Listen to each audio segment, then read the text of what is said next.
Hello दोस्तों, स्वागत है आप सभी का एक और न्यू वीडियो में। दोस्तों, इसके पिछले वीडियो में हमने आप लोगों को त्रिभुज की सर्वांग समता प्रूव करने के लिए जितना भी परमे होते हैं परमे होती है उसको मैंने क्या किया था, बता दिया था और पूरे विस्तृत से बताया था कि किस प्रकार से आप उसको प्रूव कर सकते हैं। देखिए, ध्यान दीजिएगा, इस चैप्टर में जो है हमको समरूपता सिद्ध करने के लिए तीन ही था।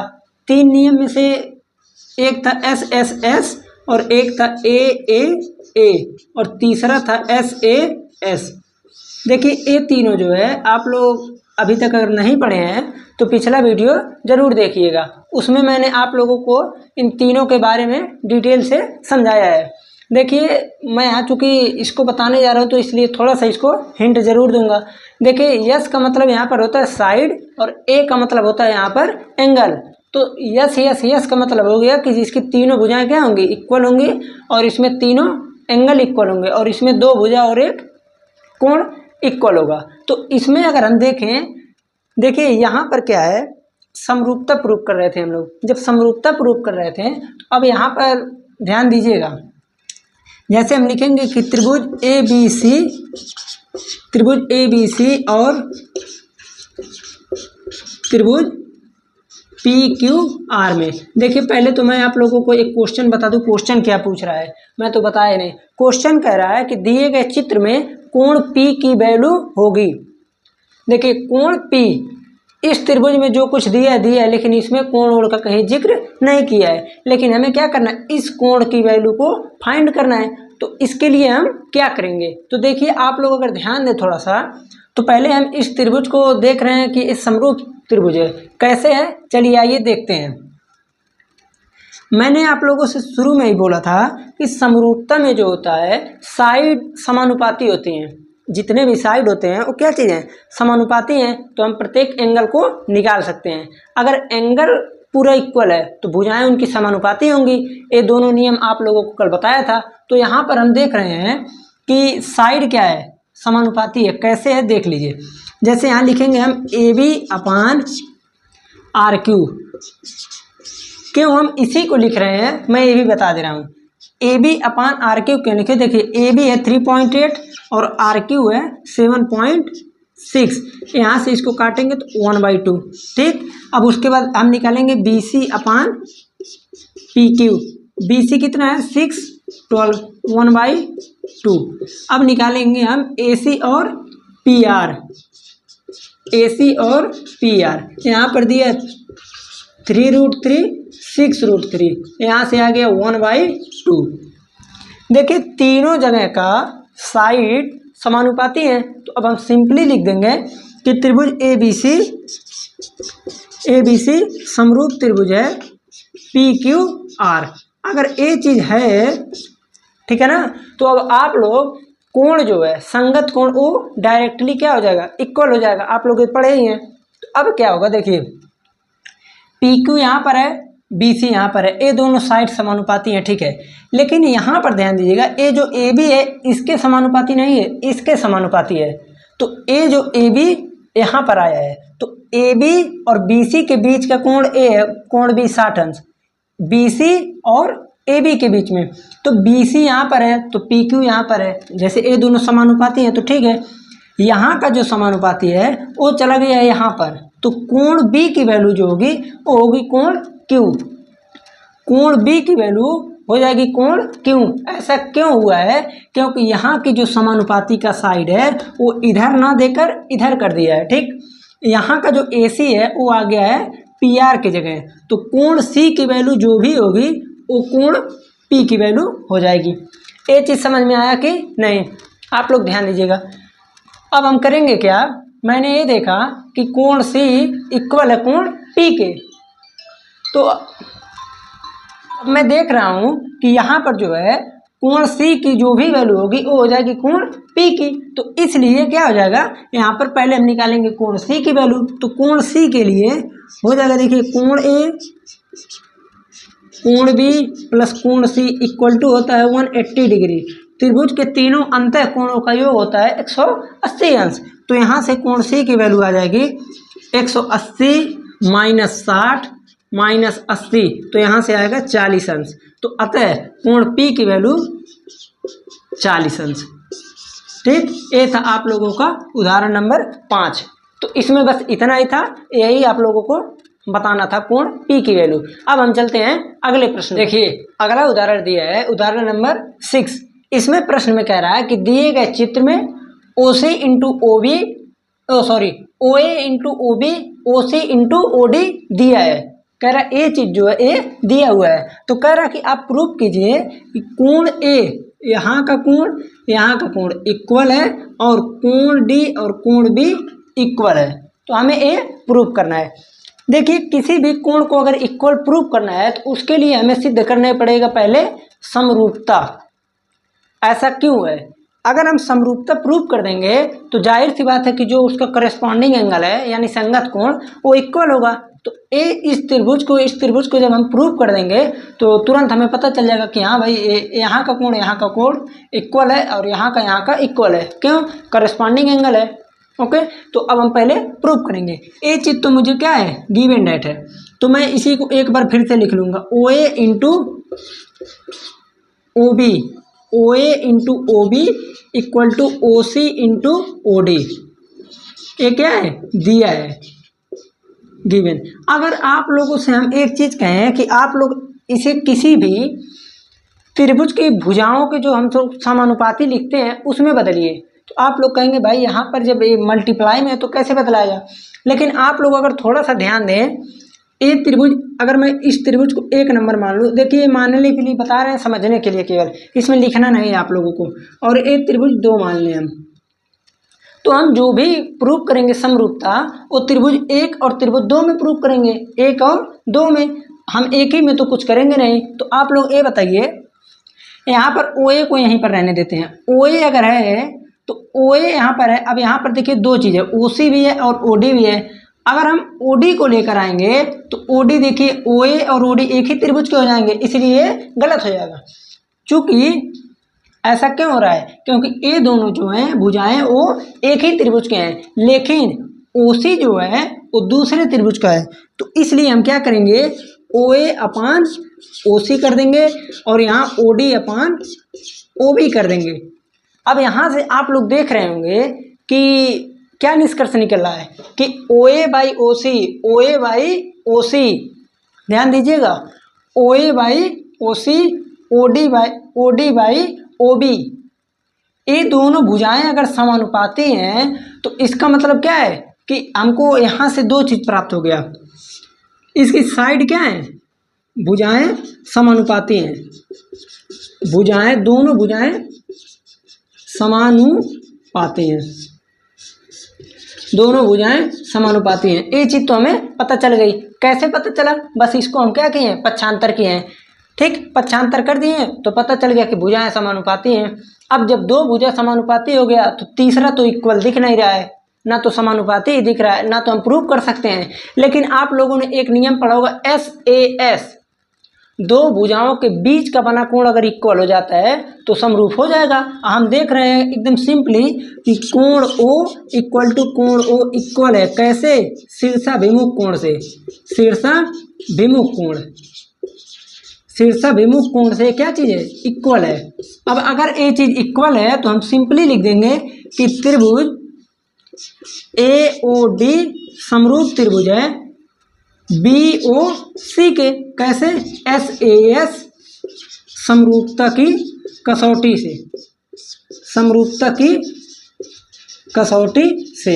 लेकिन यहीं पर मेरा काम खत्म नहीं हुआ है, क्योंकि हमसे ये चीज़ पूछा ही नहीं है कि समरूप से दिखीजिए। हमसे तो ये पूछा है कि कोण A और कोण C प्रूव करना है। तो अब ये चीज़ जब हमने प्रूव कर दिया तो अब हम सिंपली लिख देंगे, डायरेक्ट लिखेंगे, क्या लिखेंगे कि कोण A इक्वल है कोण C और कोण B इक्वल है कोण D।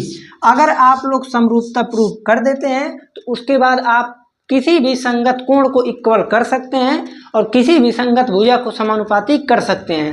ठीक है ना, तो इतना आप लोग कर सकते हैं, कब, जब समरूपता प्रूव कर देंगे। ठीक, ये था प्रश्न। अब हम चलते हैं अगले प्रश्न पर। कि 7वां नंबर उदाहरण दिया है जो कि बहुत ज़्यादा इम्पॉर्टेंट है। ये प्रश्न ऐसे प्रश्न जो है त्रिभुज वाले सवाल में आ ही जाते हैं अक्सर। तो देखिए इसमें कह रहा है कि 90 सेंटीमीटर की लंबाई वाली एक लड़की बल्ब लगे एक खम्भे के आधार से परे 1.2 मीटर बटे सेकंड की चाल से चल रही है। यदि बल्ब जो है भूमि से 3.6 मीटर की ऊंचाई पर है। देखिए बुक में थोड़ा मिसप्रिंट है, यहाँ सेंटीमीटर कर दिया है, अगर सेमी कर देगा तो फिर क्वेश्चन गलत हो जाएगा। मीटर की ऊंचाई पर हो तो 4 सेकंड बाद उस लड़की की छाया की लंबाई बताइए। देखिए ये प्रश्न अगर रैंडमली किसी को दे दिया जाए तो वो नहीं कर पाएगा, जो नहीं पढ़ा रहेगा। तो इसलिए आप लोग जो है पहले हम इसमें भी देखिए क्या प्रूव करेंगे कि त्रिभुज क्या है, समरूप है, उसके बाद हम तुरंत सवाल को कर देंगे। कैसे, देखिए आप लोग को एक चीज़ पता होगा कि यहाँ पर बोल रहा है 3.6 मीटर की ऊंचाई। तो अगर मान लीजिए ये चीज़ यहाँ पर देखें तो एक कोई क्या है खम्भा लगा है और यहाँ पर मान लीजिए बल्ब जल रहा है। बल्ब क्या है यहाँ पर जल रहा है। उसके बाद मैंने देखा कि 90 सेंटीमीटर की लंबाई वाली एक लड़की, 90 सेंटीमीटर की लंबाई वाली एक लड़की, मान लीजिए 90 सेंटीमीटर की लड़की यहाँ पर है।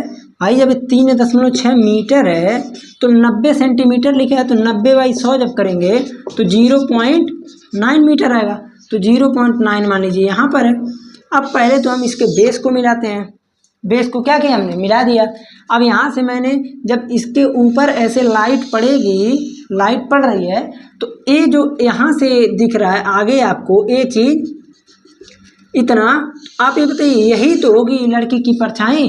जैसे मान लीजिए मैं यहाँ पर बल्ब, हाँ मैंने इधर से ऐसे कोई चीज़ पकड़ा है, मैंने बोला कि ऊपर से बल्ब जल रहा है तो यहाँ पर जो छाया की इतनी दूरी है, जैसे यहाँ पर मैंने कि इधर का जो डिस्टेंस है वही हमको बताना है। तो जैसे मान लीजिए मैंने यहाँ पर ऐसे इसको रखा, इधर से ऐसे फोकस पड़ा, इधर जब जा रहा है तो हमको यही डिस्टेंस बताना है, ठीक है ना। और देखिए क्या कह रहा है कि ये चीज़ मैं यही क्यों बनाया, इसको भी तो बताना पड़ेगा आप लोगों को ना। नहीं तो कुछ लोग यहाँ बनाए, कुछ लोग कहेंगे कि यहीं पर रहेगा, कहाँ उधर चला गया। तो मैं बता रहा हूँ, देखिए कह रहा कि एक खम्भे के आधार से परे, परे मतलब होता है दूर, दूर 1.2 मीटर बटे सेकंड की चाल से। अब आप लोग एक फार्मूला पढ़े होंगे, समय बराबर दूरी बटा चाल, दूरी बटा चाल। तो हमको दूरी निकालना है यहाँ पर, तो दूरी के लिए हो जाएगा समय गुणे चाल। चाल दिया है 1.2 मीटर बटे सेकंड इंटू समय कितना दिया है 4 सेकंड। तो यहाँ से कितना आ गया 4.8। इसलिए मैंने 4.8 मीटर की दूरी के बाद इस चीज़ को बनाया है। अब समझ में आ गया सब लोगों को। बस यही आप लोगों को कन्फ्यूजन कर सकता था कि यहीं पर क्यों बनाए। जितना दिया रहेगा मल्टीप्लाई कीजिएगा, सिंपली जितना दूर कहेगा, अभी नहीं नाप उप के बनाए, बस इसको क्या करेंगे बना लेंगे उतना दूर। सब कुछ मीटर में ही चल रहा है, एक चीज़ ध्यान दीजिएगा मीटर। इस परछाई की लंबाई तो हमको पता नहीं है तो मान लेते हैं, माना कितनी हो जाएगी x हो जाएगी। अब पहले हम प्रूव करेंगे कि इसमें दो त्रिभुज बनना है, एक बड़ा वाला त्रिभुज और एक छोटा वाला त्रिभुज। तो पहले चलिए नामकरण भी कर देते हैं, A B C D E, ठीक इतना बन गया। अब मैं पहले प्रूव क्या करूंगा कि त्रिभुज ए बी सी समरूप त्रिभुज है, त्रिभुज डी सी ई, ये चीज़ हमको प्रूव करना पड़ेगा। तो इसके प्रूव करने के लिए मैं देख रहा हूँ कि कोण बी और कोण डी इक्वल है, कोण बी इक्वल कोण डी। कैसे हुआ है 90 डिग्री है, या लंब है, या लंबवत है, या परपेंडिकुलर, आप कुछ भी लिख सकते हैं। तो कोण बी और कोण डी क्या है 90 डिग्री। कोण सी मैं देख रहा हूँ कि इस त्रिभुज में भी आ रहा है, इस त्रिभुज में भी आ रहा है। तो सिंपली क्या हो जाएगा कोण सी इक्वल टू कोण सी, कैसे उभयनिष्ठ कोण, उभयनिष्ठ कोण, उभयनिष्ठ कोण के कारण ये चीज़ क्या है एक दूसरे के इक्वल है दोनों कोण। अब आप लोग पढ़े होंगे ट्रिपल ए कसौटी, समरूपता की कसौटी। लेकिन आप लोग ये भी जानते हैं कि अगर किसी भी त्रिभुज में, दो त्रिभुज में जब दोनों कोण इक्वल है तो तीसरा कोण तो इक्वल होना ही पड़ेगा। तो इसलिए अगर ये दोनों कोण इक्वल है, यहाँ का कोण यहाँ का कोण, ठीक है ना, अगर ये दोनों इक्वल है तो हम सिंपली कह देंगे कि यहाँ पर इसी को आप लोग बुक में देखेंगे तो बना दिया ए समरूपता कसौटी। ए समरूपता कसौटी। ए समरूपता कसौटी क्यों बना है? क्योंकि इसमें जो है आप लोग देखेंगे 3 कोण होता है किसी भी त्रिभुज में। अगर 2 त्रिभुज में दोनों कोण बराबर है तो तीसरा अपने आप बराबर हो जाएगा। इसलिए ए त्रिभुज क्या है? समरूप त्रिभुज है। कौन सा त्रिभुज? ए बी सी समरूप त्रिभुज DCE। ठीक, ए अगर समरूप हो गया, अब हम क्या लगाएंगे? भुजाओं का समानुपाती जो हम लगाते हैं उसी चीज को लगा देंगे बस। अब आप लोग देखेंगे ए त्रिभुज यहाँ का परपेंडिकुलर वाला और इस त्रिभुज में यहाँ का, तो सिंपली क्या हो जाएगा? देखिए, तो 3.6/0.9 इक्वल टू इस पूरी भुजा को लेंगे। ध्यान दीजिएगा, यहाँ पर जैसे इसको लिए परपेंडिकुलर वाली को, अब एक बार इसको लेंगे पूरी बड़ी भुजा को, तो 4.8 + x अपान छोटी भुजा x। ठीक, अब यहाँ से मैं देख रहा हूँ कि जब इसको काटूंगा तो कितना आएगा? 4 आ जाएगा। यहाँ से हो जाएगा 4x इक्वल टू 4.8 + x। जब इसी को मैं आगे सॉल्व करूँगा तो हो जाएगा 3x इक्वल टू 4.8। x की वैल्यू हो जाएगी 1.6 मीटर। देखिए, इस चीज़ को जो लिखा जाता है यहाँ पर, इसको मैंने जैसे लिखा है, इसका एक फार्मूला होता है। मैं फार्मूले को बता दे रहा हूँ। फार्मूला होता है बड़ी भुजा अपान छोटी भुजा। क्यों यही फार्मूला होता है? आप लोग ये भी जानते हैं, बड़ी भुजा अपान छोटी भुजा। यही क्यों होता है मैं एक बार खुद बता देता हूँ।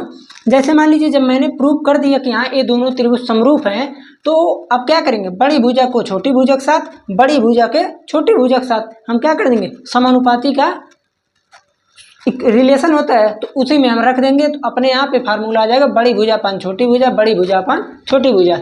इस पर 1-2 प्रकार के MCQ बनते हैं, ठीक है ना, समरूपता की कसौटी पर।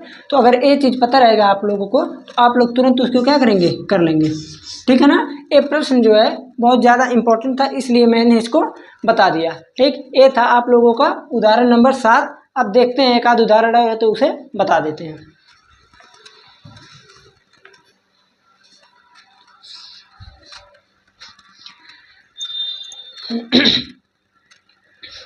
देखिए बच्चों, एक उदाहरण नंबर 8 बचा हुआ है, उसको जो है हम जब आप लोगों को प्रश्नावली 6.3 जब इसको ख़त्म कर देंगे तो उस प्रश्न को आप लोग स्वयं से कर लेंगे। ठीक है ना।